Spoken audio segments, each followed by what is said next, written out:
Hey, Ralph, how you doing?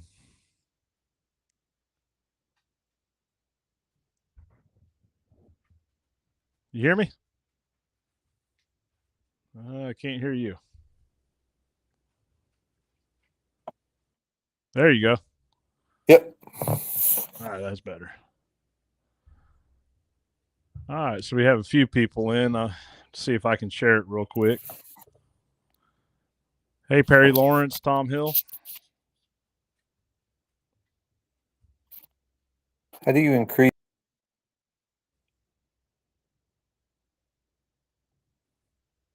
Well, we lost Ralph.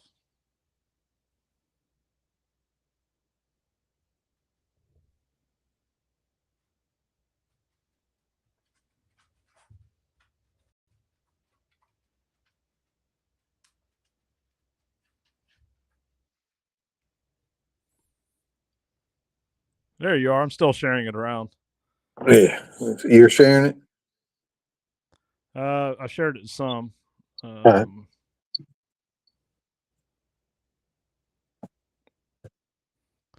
Ralph Perry Lawrence said, "Thanks for the info last night." Yes, sir. I'm gonna go share to some of mine. Yeah, I already did the FBTN in Georgia and a couple others, but You do the Satilla? no, I haven't yet. You gonna take care of that one? Yeah, I'll do that. Well, tell me what you've done, and I'll do the others. Um, yeah, I'm not sure. I did the FBTN handlers, the regular, Georgia, and I think that's about it. Let me see.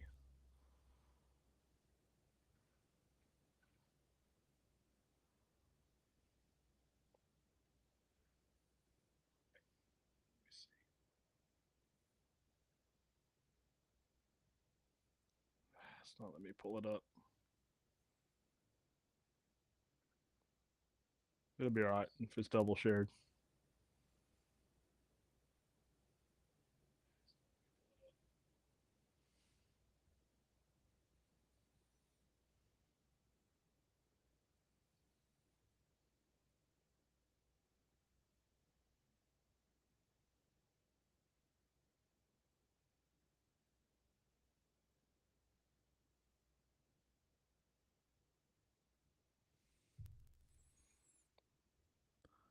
All right, for everyone, we'll get started here in a minute. We're going to talk about our opening weekend, share some stories, and answer some questions and all that.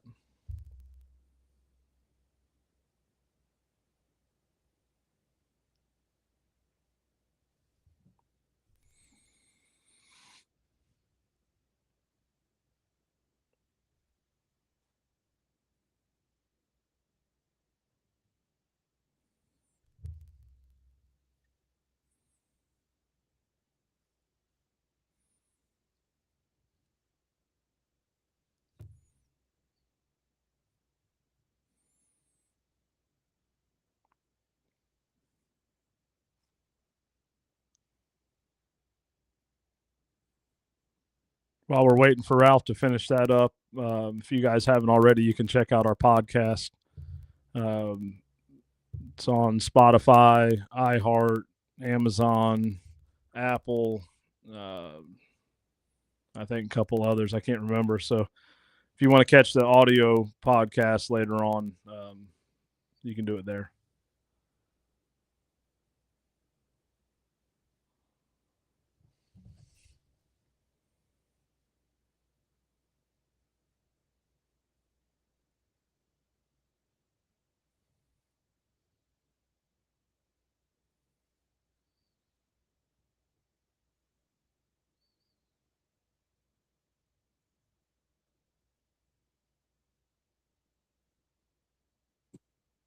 All right, should be done.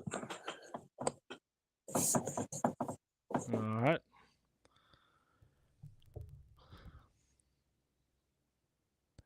Hey, Michael Beck, we will get to that story soon. All right. So, Ralph, do you have a busy weekend? Yes, I did. Yeah, it One was thing, pretty Kenny, I swamped. can't. I can't see the any of the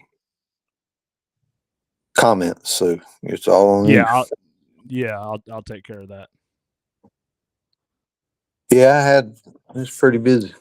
I think Saturday, Sunday, and Monday I had 14 tracks.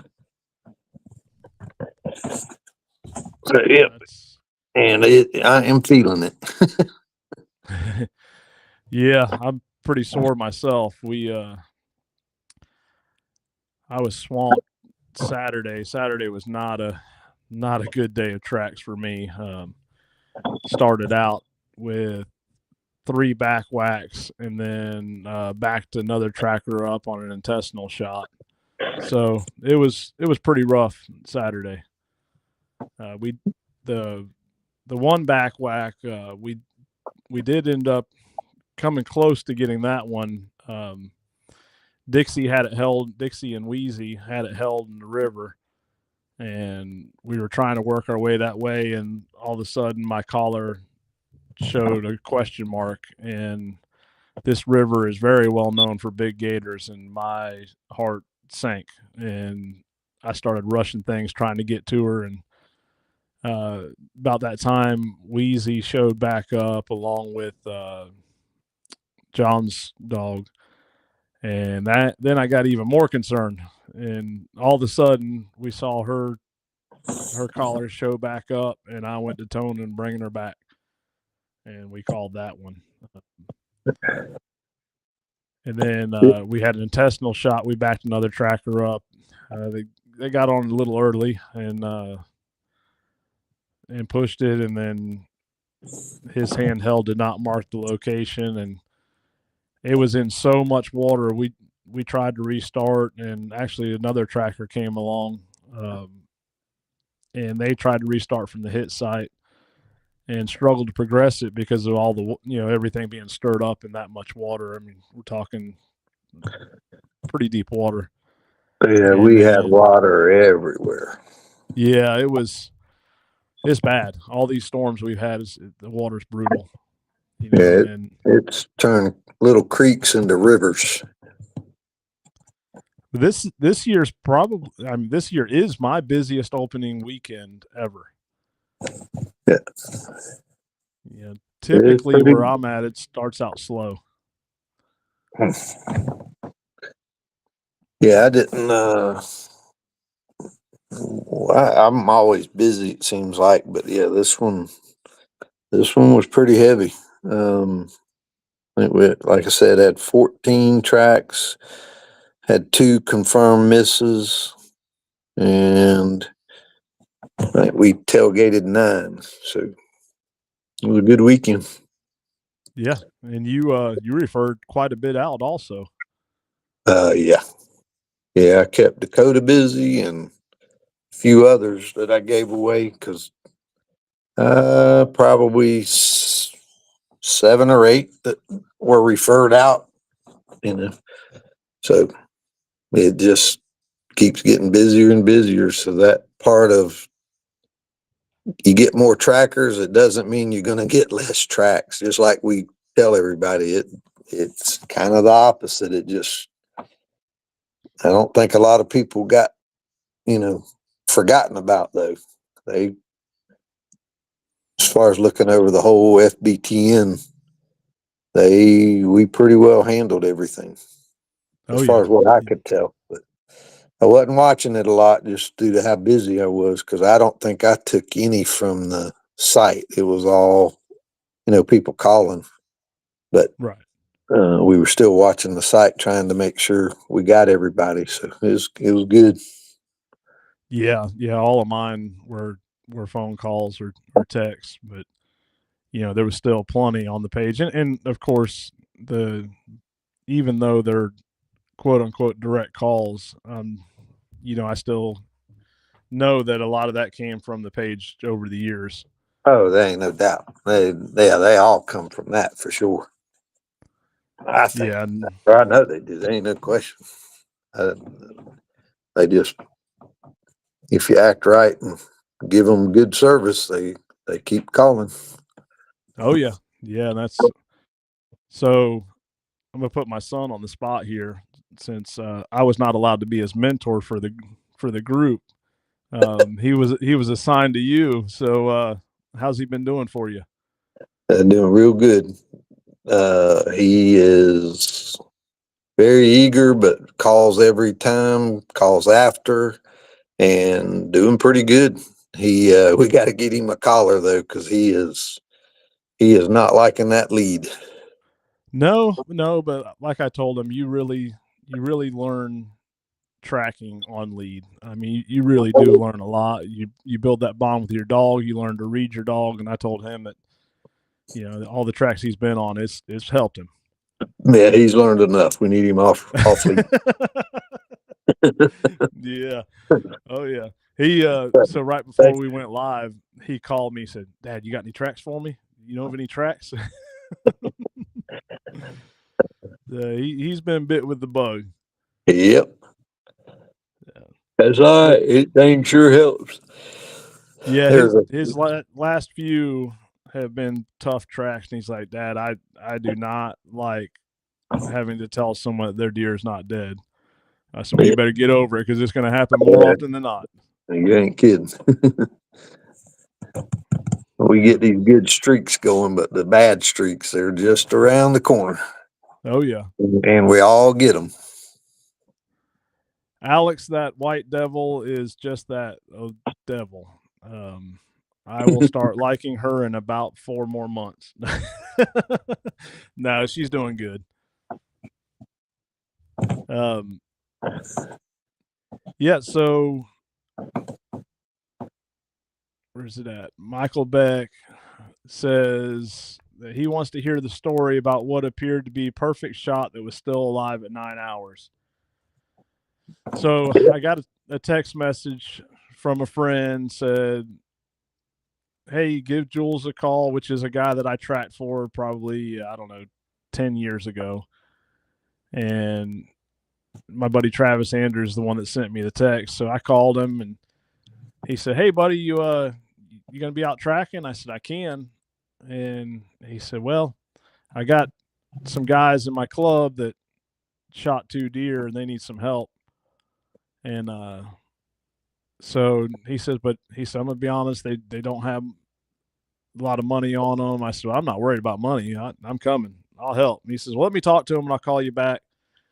And he called me about 20 minutes later. I'd already given up on it. Was gonna go on to some other tracks, and or if calls came in, I should say. Anyways, long story short, he calls me back and says one of them is a perfect shot. They're gonna go look for that one, and then the other one was shot pretty far back. He believes in the ham.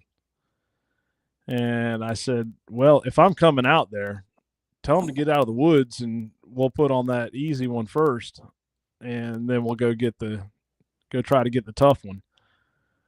The easy one was not easy. It was not easy at all. There was very, very little blood on the trail. The dogs trailed it pretty good, and a lot of water. We went through, I think it was 4 ponds. I was soaked from neck down, and dog started struggling about that time. My male Catahoula Dre, he struck out to the left, and Dixie followed behind him. And then she took the lead, and I heard him barking. And then I heard the deer, and the deer broke and ran pretty hard in front of them. And I seen it get some ducks up out of the next pond before the dogs got there. So I slowed the dogs down. We waited a while, progressed forward, and they jumped it again. And I called the dogs off. They were hot.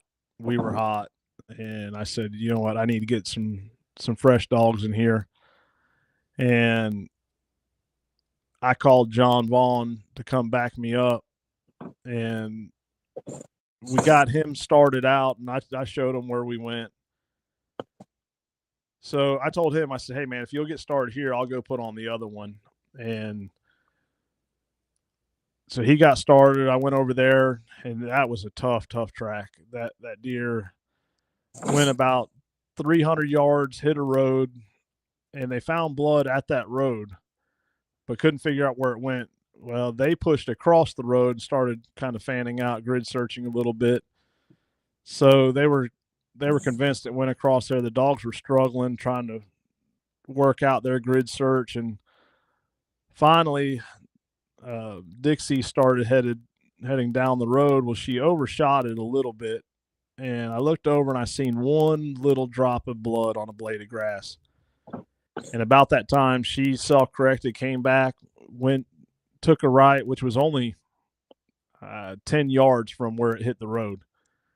It just went 10 yards, took a right, went back in, hit another pond. This time we're about waist deep. And we go about 15 yards, and I look, and there's the whole arrow floating on the surface. And I said, this isn't good. And we started trailing the edge of the pond. It hopped out on another fire break and then hit the pond, got back in the pond. We went about another 100 yards. I see another drop of blood. And we finally come back out next to a guy's shooting house. And Dre and Dixie started lining it out pretty good. And about that time, John called, said, "Hey, I need your help. Get back over here." I said, "What's going on?" He said, "I can't get my dog back. It's in the pond." He said, "I'm toning him. He's not coming." I said, "Has he got the deer?" He said, "He ain't barking or nothing. Just if you can, come on." So we pulled off, went around there. About that time, I heard him hollering. I was probably doing 60 down this 2-rut road trying to get to him. And I went running in there, and I called him, and he said, "This deer is whooping my dog's tail." They were in the water. The deer was up on its back legs in the water, just kicking his dog, and he's trying to get his dog out.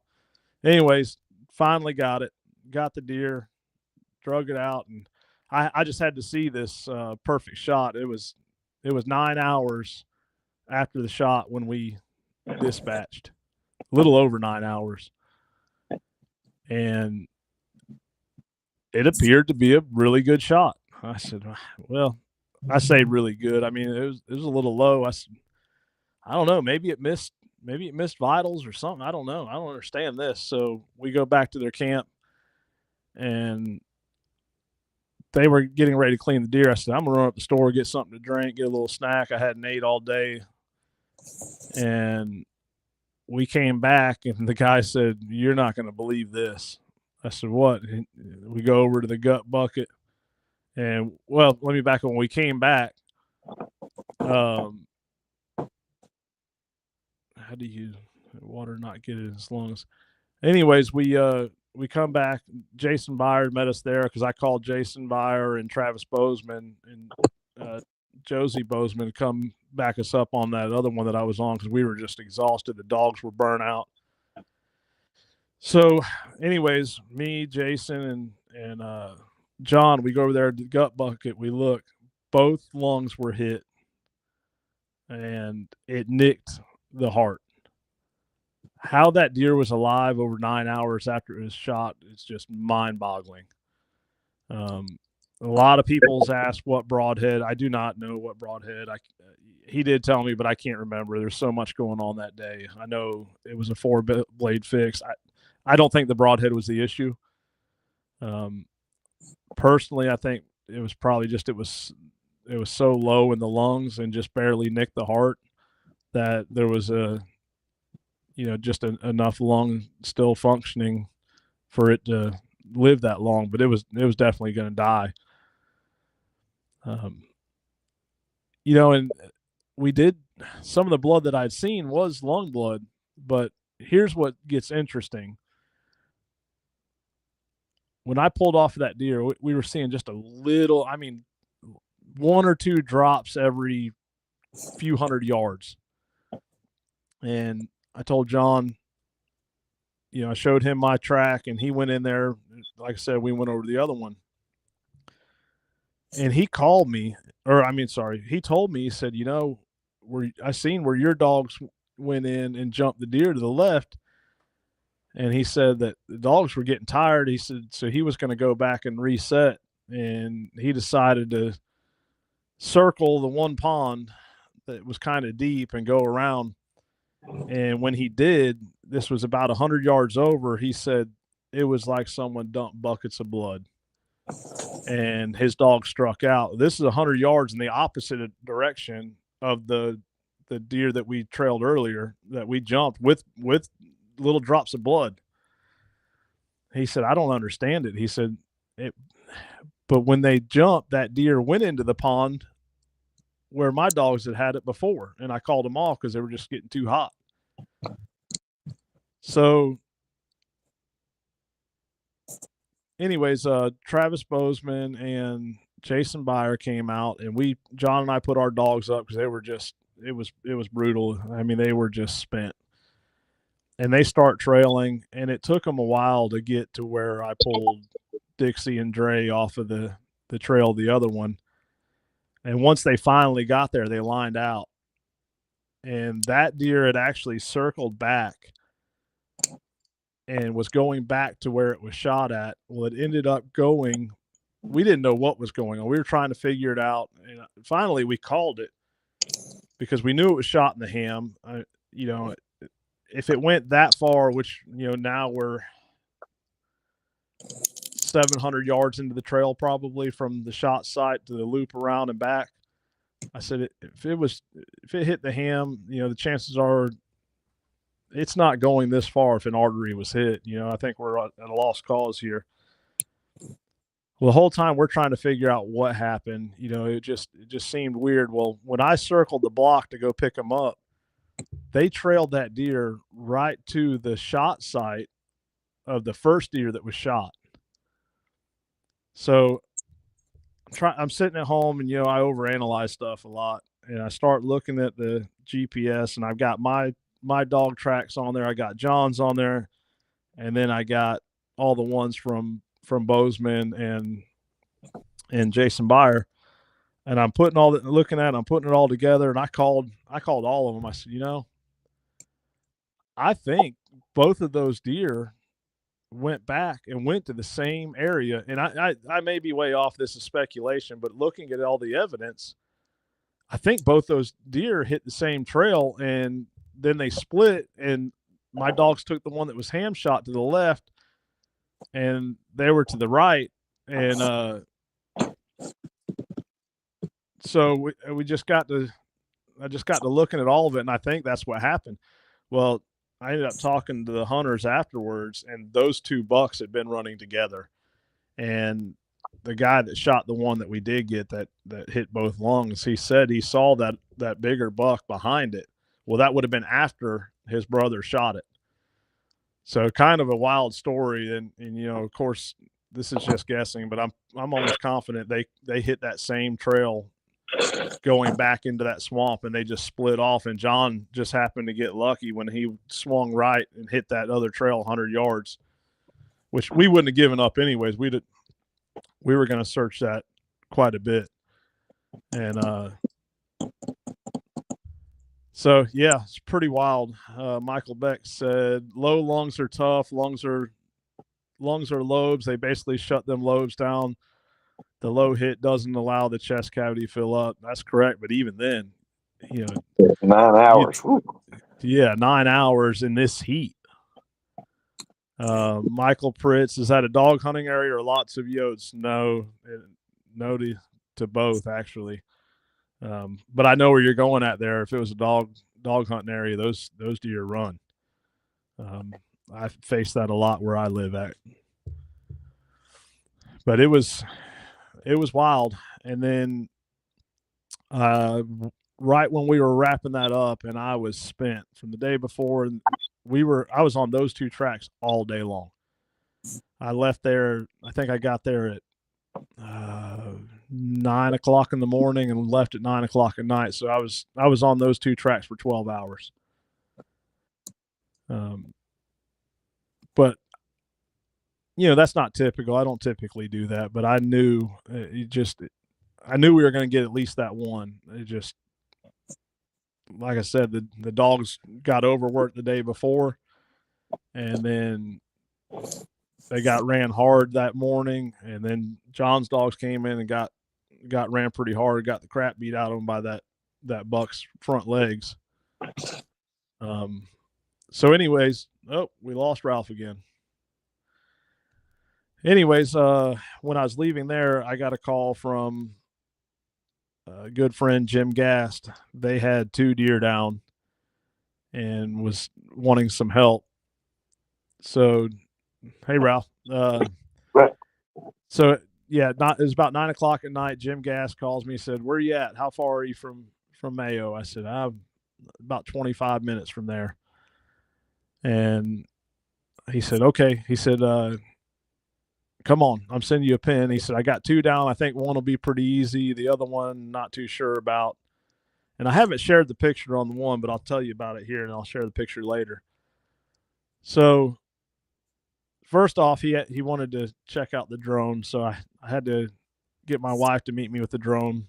And anyways, I went over there and we put on his first that he thought was pretty good shot, and it wasn't terrible. I mean, it ran down the whole body. It hit lung, liver, gut, and that one went. I think it was about 240 yards, somewhere in there. Of course, in water. So we got that deer, and then we went to put on Anthony's. And every year, I track for these two, and it's always an adventure. I'll just say that. So we put on Anthony's, and that thing was pouring blood like a spigot. I mean, it was a lot of blood. And then we hit water, and more water, and more water. And the dogs started struggling a little bit in that water, made a wrong turn. We came back, restarted them. They got it lined out. Dixie and Dre got it lined out. And then we lost. They kind of lost it again. It was just a bunch of hurricane blowdowns. It was super, super tough to get through. And then I actually took Outlaw, my duck dog, and one spot he finally lined it out there. And we're going along. Dixie and Dre takes the lead again. And we come to a spot. It gets super thick. We're standing there talking.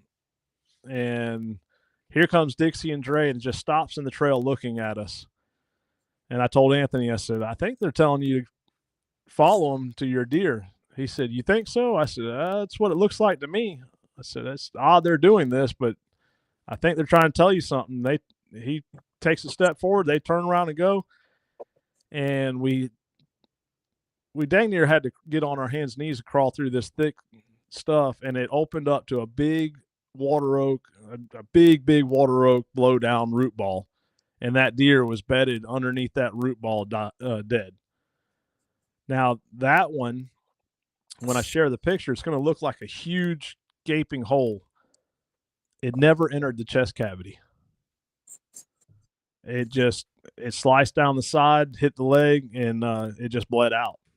And so when we got to it, it was dead on arrival, but we were expecting a live deer. That was a pretty wild track. I'd like to tell about a couple of mine if they don't mind. Yeah.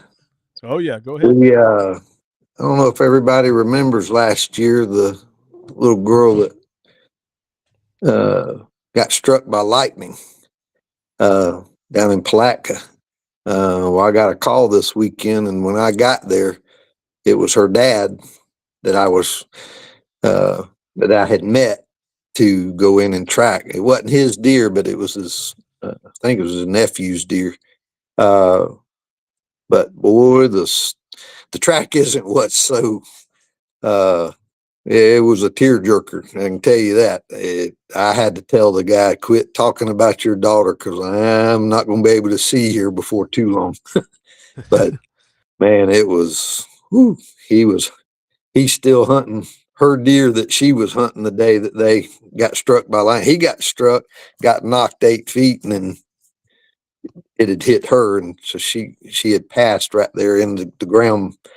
They were hunting together in a ground blind. Boy, I mean, still making me. That's something else. And he showed me the picture of the deer that he's hunting. That was the deer she was hunting the day she got killed. So I'm like, well, I hope you give me a call when that one falls or that one gets hit. He said, you'll be the first. So, whew, that's going to be something. You better take some tissues. Yeah, you ain't kidding. We drove in the woods. He's driving her truck. So I'm sitting there going, dude, just quit. I can't handle much of this now. So that was a little we found I say that we found the deer, but here's another lesson moment for anybody that you might go, what the heck? Something ain't right here. Camo, which is in my book, as far as I'm concerned, with my dog, just solid. She will never leave a deer. Well, I can't say that anymore. We went in, it wasn't but about 150-yard track, and she gets in and trees. So I'm like, heck yeah. So we start going over to her, and it's wet, like everything, wet and thick, and we're getting into the wait a minute vines and stuff. So we're moving real slow getting in there. All of a sudden, Camo starts moving. I'm like, well, crap. That your heart sinks when that crap happens because you thought you had it. She goes out kind of away from us, about 20, 30 yards, and turns and comes right back, not on her track, but turns and comes right back close to her track that she left on from where she had treed, and comes right back by it, comes by us, and just goes to the truck. I'm sitting there going, holy crap, thinking, trust, your dog's telling you the deer's not there. I couldn't leave. I turned and started to go to the truck, and I'm like, they something, they ain't nothing. She don't ever do this. And Kayla was with me, my apprentice, and I said, Kayla, and my leg was killing me by then. I said, do you mind just walking in there where she treed, and her and the hunter, her and that little girl's dad and the actual hunter's dad was there. And they went in 20 yards from us. There sat the deer where she had treed. And I'm like, how do you like that? And it just, if you get a gut feeling that something ain't right, worst you're going to do is waste your time and go in there and it not be there. But sometimes them dogs do something you are not used to. And we went in there, and sure enough, it was the deer. Now, why she left, she's never done that to me, or at least I've never seen her do that. But there's another lesson there. Well, if you get a gut feeling, go figure it out. And turned out there was the deer. So it was cool. Yeah, I've had that happen. It's kind of mind-boggling sometimes, but that goes back to what Al Sherman always says: trust but verify. Yeah, and that verification right there paid off. Yep. And we had another one where we talking about water and dogs. We had one where trailed it right next to a creek, which the creek we were in usually is a creek. It turned into a river. I mean, we went in, it went out into a clear cut, made a big, about a 200-yard loop out in the field, and came back came back into the creek. And Camo's just going, we had Camo, Icky, and Kayla's dog, Sophie. And we get into the edge of the creek, and Camo's just going up and down the creek, and they're like, wondering how. I said, nah, just wait a minute. She don't like to go in the water, so she's making sure that thing didn't go up along sides of this creek edge here. And I said, just wait a minute. And actually, I had seen some blood going out into the water on some bushes, and I said, just give her a second. And I said, she'll hit it. Sure enough, she came and started in the water. And I said, well, the deer crossed, so we're going to go. We get out there, and we get on this edge of this, there's little peninsulas and little things out there where we could stand and not be in the water, but the dogs are out in the water. And what they were doing was swimming. They were downstream trying to swim upstream. And I said, y'all look for the deer, because I said, they're trying to go upstream. Well, that's just like wind to me, as far as science, all that sense coming downstream, and they're trying to get upstream, and they're struggling. Them little dogs were swimming their head off. Well, Sophie, one of her dog, come right by me, and all but about 2 inches of her nose was sticking or was underwater. She was not doing good. So I started to reach down, and darn it, if I floated my hat and reached in and grabbed her and fell in. So I get wet. And I heard one of the other guys, as soon as he said I did that, he goes, I see the deer.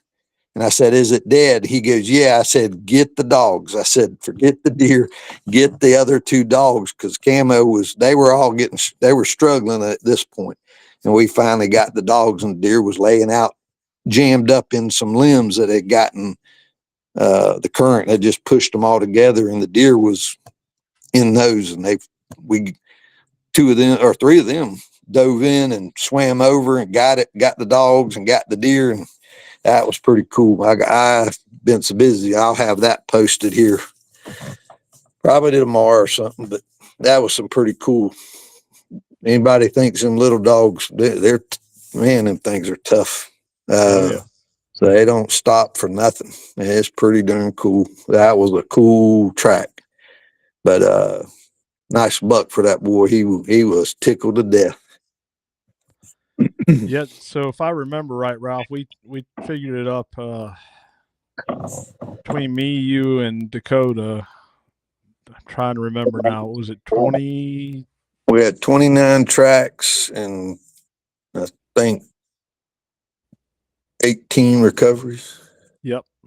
In 3 days. Between the 3 of us. Yep. In 3 days. That's pretty strong just for 3 trackers. Oh yeah. Yeah. And, that's not counting everyone else. And I do want to tell another story. Sunday night, I got a call to track one. It was about, I don't know, 20 minutes from my house, and it was Saturday night. I'm sorry, Saturday night. It was about 20 minutes from my house, and we just finished up that track on the intestinal shot, and I just got home, and like I said, it was a long day for me already, and I had called Travis Bozeman to bring his daughter on that track on that intestinal shot so we could try to get it. And she was wanting to get her first recovery. And, she'd been training her own dog and was excited. So when that track came in, I started to take it. I said, you know what? Let me call Travis and see if him and Josie wants the track. And, I didn't know it was going to be as good of a track, but regardless, I wanted to give her the opportunity to get her first deer. And Travis is like, I just laid down in bed. Let me think about it. And next thing I know, they're heading to the track. So he let her work in front of him, and he had his dog on lead, stayed behind her. He actually sent me a picture of the GPS, and she recovered the deer. It was her first one. I think she's 14 years old, and she had won that dog at seminar last year or this past year in Florida when her dad told her not to bid on it, and she kept bidding on it. So he told her that she had to train it herself. She had to work and pay for it. And so anyways, they recover that deer, and they're standing around talking. And the guy says, yeah, we shot one.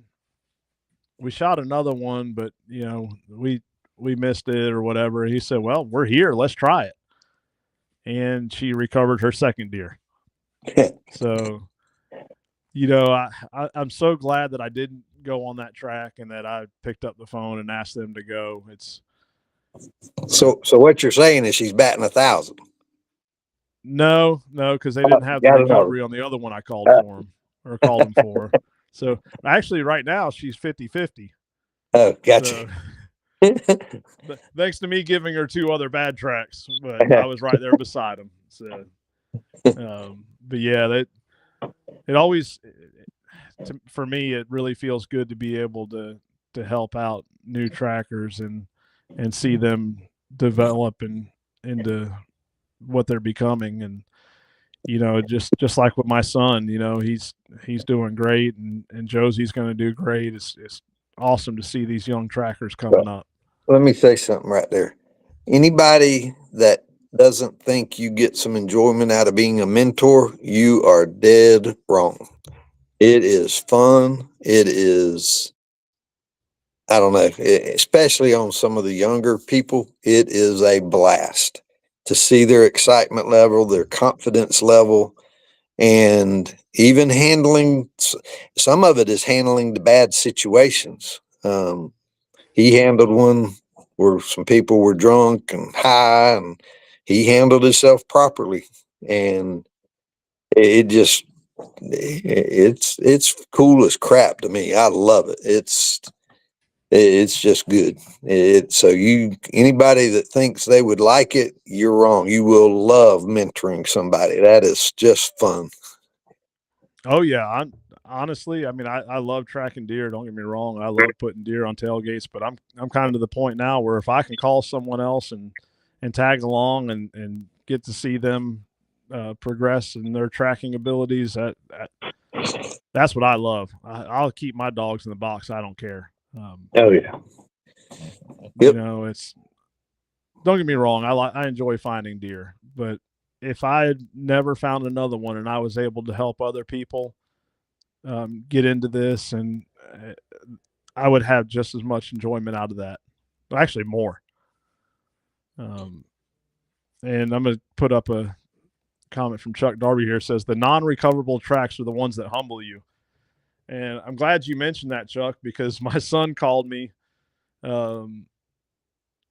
today. Actually, he had another tough track, and he's 3 or 4 in a row now without a recovery. And he's like, Dad, I can't handle this. This is tough, having to explain to these hunters that I'm not recovering their deer.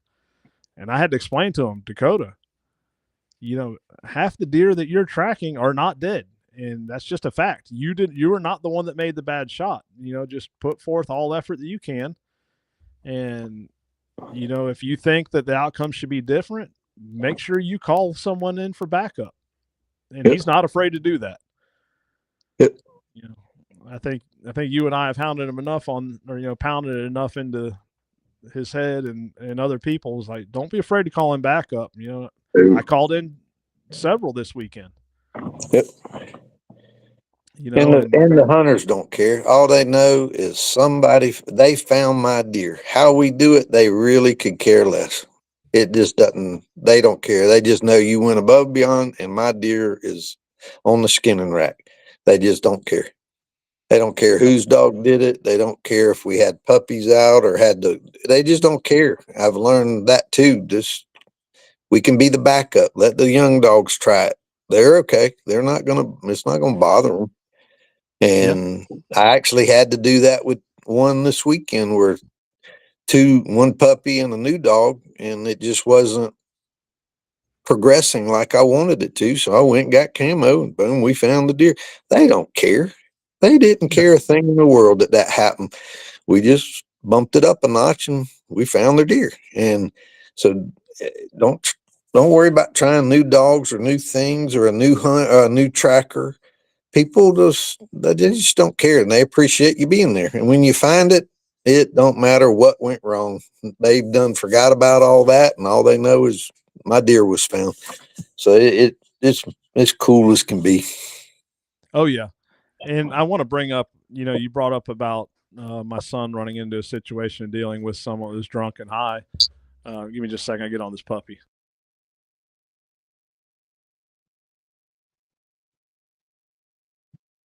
That's that white devil that he was talking about.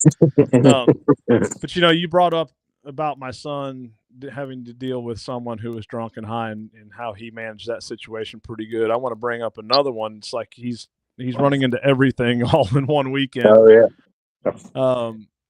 he came across one spot where they tracked the deer to a fence, and he asked the hunter, "Hey, you have permission?" They said, "Yeah."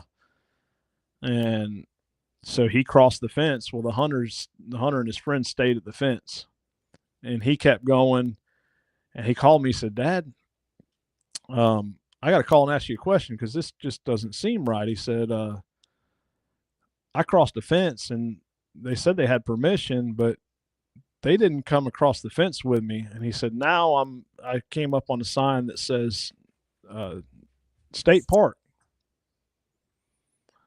And he said, "I'm going to leave this track. You think I'm right?" I said, "Yeah, you're right." I said, "If they wouldn't cross that fence, chances are they did not have permission, and they were going to put you in jeopardy."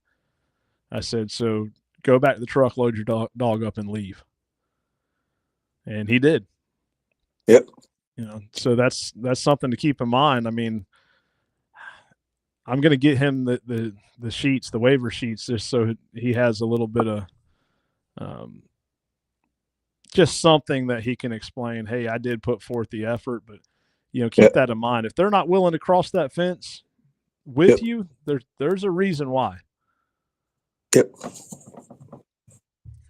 And like I said, he's ran into a bunch already in just one weekend, but he's been on a bunch of tracks this weekend. Oh yeah. He's been on a bunch with me over the years, but this is his first time on his own with his own dog that he trained by himself, and so he's getting a lot of new experiences. And he ran into another situation where he showed up to a track and another tracker was heading out there, not because the hunter called him, but because they saw the track on Facebook and the WMA, and that tracker was going to go out there and try to find him. He said, "Dad, the hunter called me and I committed to the track. I'm going to track it." I said, "Go track it." And another tracker in the area had heard about it, and he called my son and said, "Hey, if you have any trouble, you call us. We're going to be right there. We're going to have your back." Oh yeah.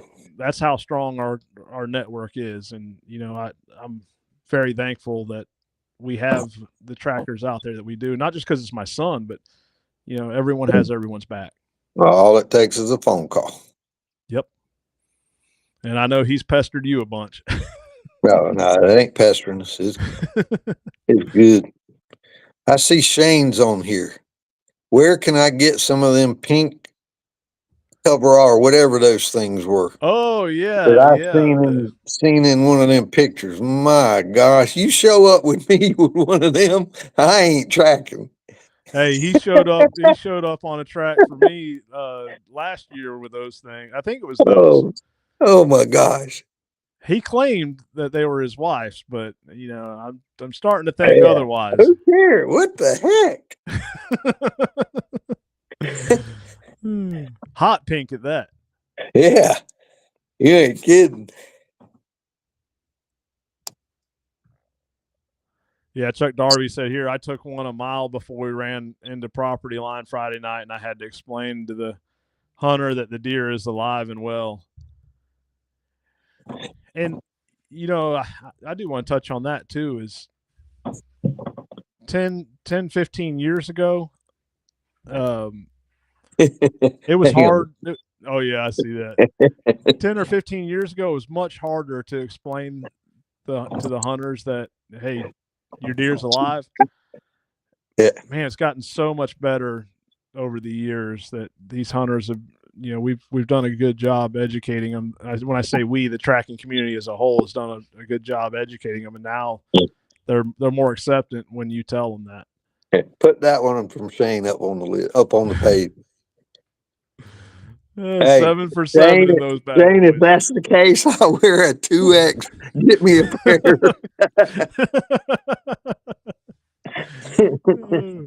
Yeah, I'm gonna have to post a picture of those so everyone knows what we're talking about here. Oh, yeah. Find it real quick.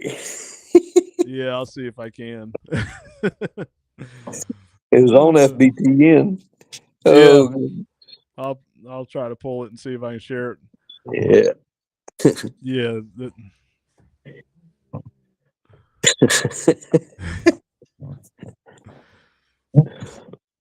Yeah, I don't think we don't pick on each other either. Oh yeah.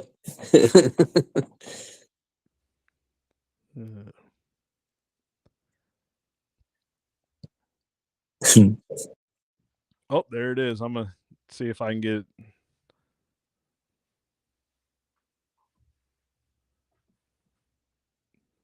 I'll send it to my computer where I can put it up.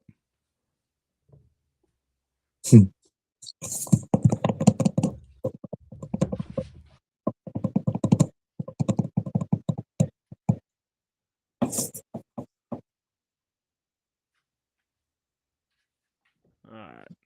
See if I can get it on here.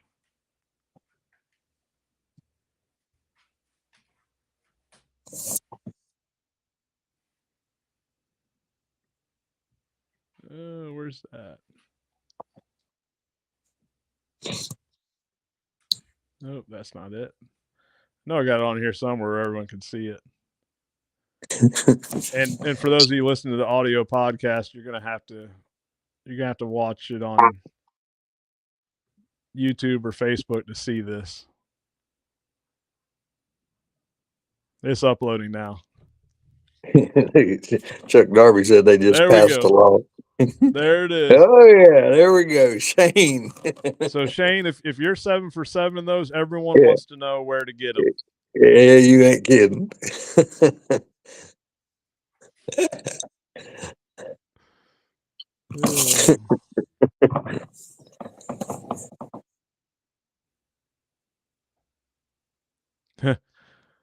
Michael Pritt says, have you ever parked your truck with deer in the back next to where the deer is dead, put on gut shot and got within 20 yards and my dog runs in bed of truck and had to get the truck out and we found the deer 30 yards from where we parked? I've actually done that. Yeah. Chuck said Mississippi passed a new law to wear hot pink is legal this year, along with blaze orange. You can wear either or. There you go, Chuck. You got to get with Shane and get some of the pink overalls. Lucky overalls. Yeah. I did one year. We were up in Illinois, and I'd taken we were at the motel, and I took Camo out to go to the bathroom. It was snowing, or snow was everywhere, and I get out there, and she just goes over into the parking lot, and she just circling and just go. I'm getting aggravated with her, and I'm trying to get her. It's cold. I'm trying to get back inside. I go over there, and she's just sitting at the back of a truck. I'm like, I'm getting on her. I mean, I'm hollering at her, just being harsh, and she just sitting there. I go over there, and there's a dead deer in the back of the truck. I'm like, well, can't get on to her no more. Wait a minute, would that be a recovery?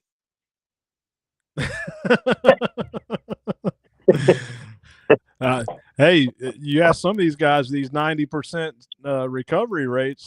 There you go. There you go. You know, speaking of that, you know, I don't get as hung up on numbers anymore. I don't share them a lot publicly. It's more for training purposes for me. But I tell you, people are getting crazy with these numbers. And to me, a recovery is a deer on the tailgate, a deer that you can physically grab and take back to the truck. Yep. Not one that you jumped and saw or that showed back up on camera. Although your dog is right, that's not a recovery.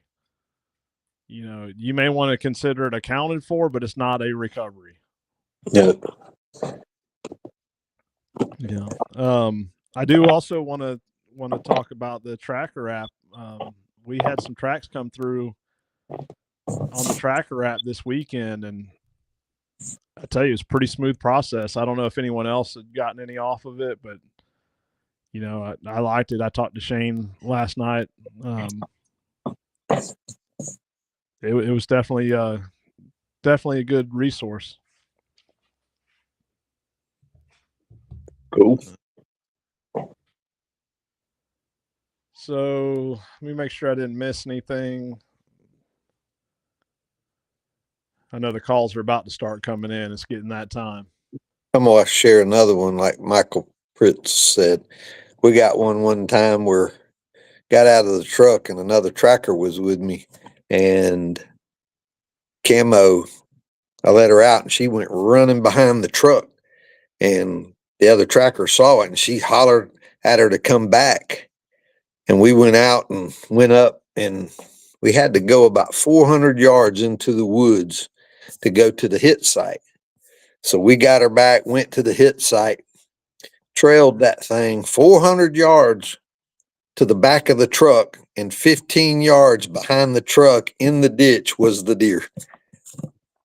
So, I mean, trust the dog, because man, that would have been saved us 800 yards. And sometimes you just don't think the dogs, you wouldn't think they would smell that, but golly, they amaze you sometimes. Yeah, I remember it's probably, I don't know, 7, 8, maybe 9 years ago now. I was working at the mill at the time, and I got a call for a track, and I asked Brandy to take the dogs and go track it, and she was like, I don't want to go out there. And anyways, Trent Abbott said, hey, Brandy, if you'll, I'm kind of in the area, but I don't have my dogs. If you'll bring me the dogs, I'll run them. And she did. She met him over. It was over towards Mayo, and so she pulled up there. He got the dogs out, went in a straight line, 100 yards, and the dogs turned around and went back to the truck, or was going back to the truck. So it started out he had my puppy, and he said, I'm gonna get Xena and Sam out and see what happens. They go in 100, 150 yards, turn around, going back to the truck. He's like, what in the world? So he tried to push him forward, and nothing. Well, he got to thinking about it. When he got him out of the truck, they tried to go to the other side of the truck, and he was correcting them, putting on the trail. That deer went in a straight line and doubled back completely straight, and went right back across the road 30 yards dead. If he'd have just let him go from the beginning, they'd have went straight to the deer. Yeah, you don't see that very often, but it happens.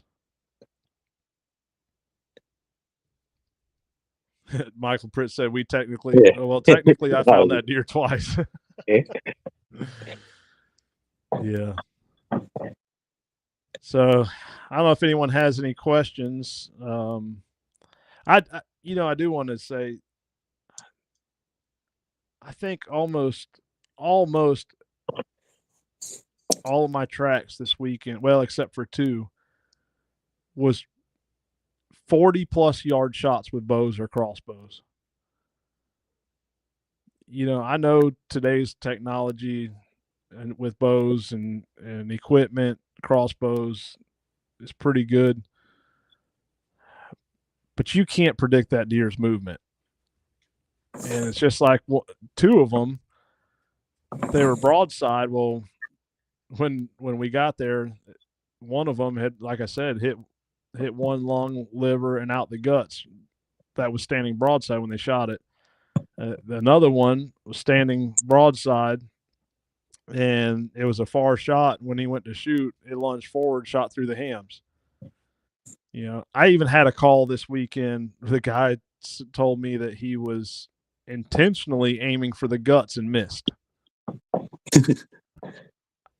What in the world is going on?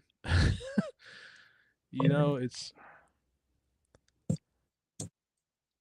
I don't know. I mean, I'm thankful for the tracks, but come on, guys. Yeah. We ain't Robin Hood out here. I think, me personally, and I used to be an avid bow hunter, but I personally think lack of practice has come into play with the crossbows.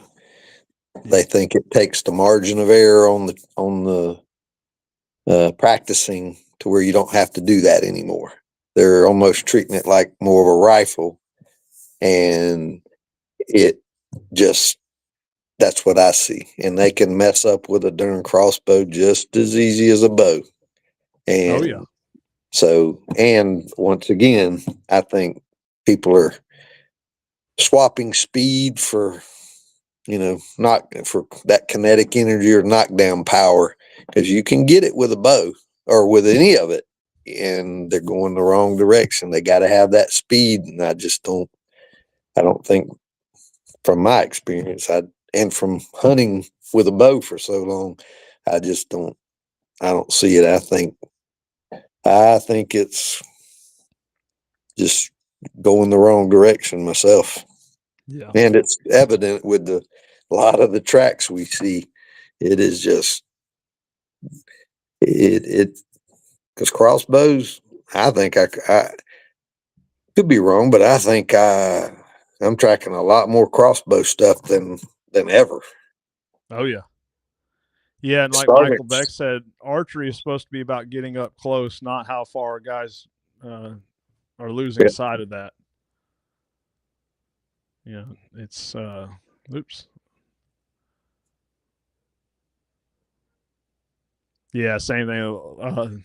Last year, more tracks with crossbows than the compound.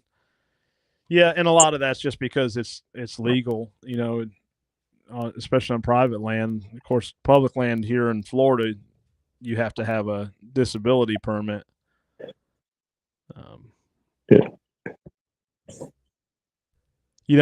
And one thing, or I should say, another thing, when my post about that double lung buck being alive after 9 hours, everyone's like, "What brought it? What brought it?" Well, and then you had these people, well, if it was a mechanical with a 3-inch cut, it wouldn't have happened.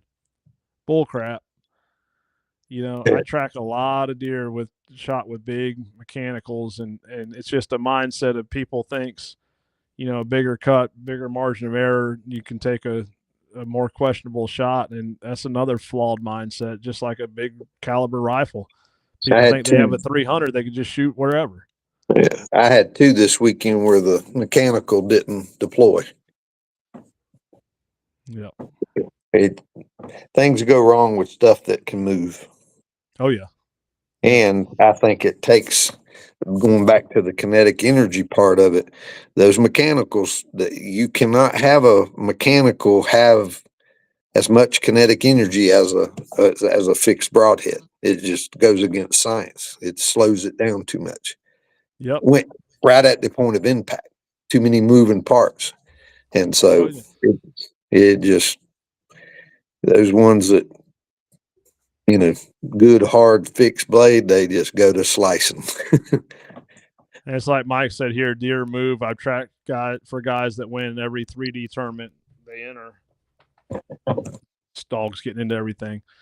The whole practice more doesn't hold water when it comes to shooting live deer. I agree and disagree at the same time. I mean, yeah, you can't predict movement, but there's I mean, if you don't practice, it's just magnifies everything else. And I was talking to another buddy, or Travis, today, because he shoots a lot of bows. I used to practice a lot to gain the confidence that I think I could split hairs. Yep. Shoot through small openings and have the confidence that I can make the shot. Well, you got to build that up to a level that when you're in those situations where your heart's pounding, deer's moving, something's going, you got to have enough foundation there to at least have a shot at it.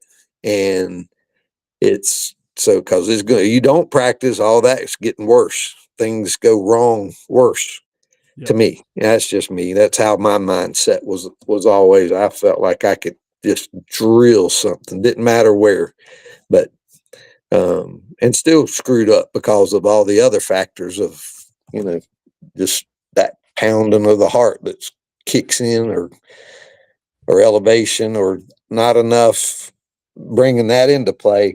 You can shoot on the ground all you want. You need to be shooting in the tree stands. Oh yeah. But that's all for the hunters. I mean, we're thankful to get the tracks, but I see a lot of that stuff. They just, it's like practicing as an old art or something. Yeah. Another thing I want to bring up, and I was trying to find it here. Most of the tracks I went on this weekend were grid searched bad. And I'm trying to find it, and I'll get it up next week. We'll talk about that more next week then. But I had a statistic from Shane. It was like 900 something tracks, if I remember right. But I'll get it back up.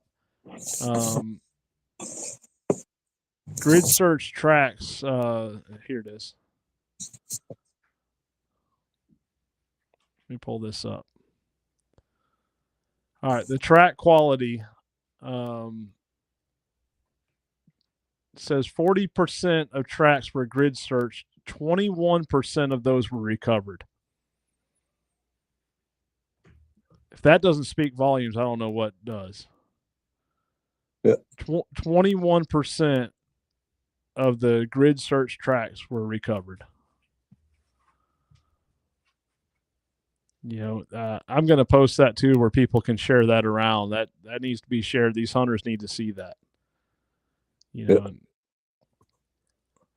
But it is. My phone is starting to blow up, so I think we got some tracks coming in. We'll see y'all next week. We'll talk to y'all next week. Yeah, thanks everyone again, and we'll be on next week, and I'll get this one, and I got another one to upload as an audio podcast, so y'all check it out.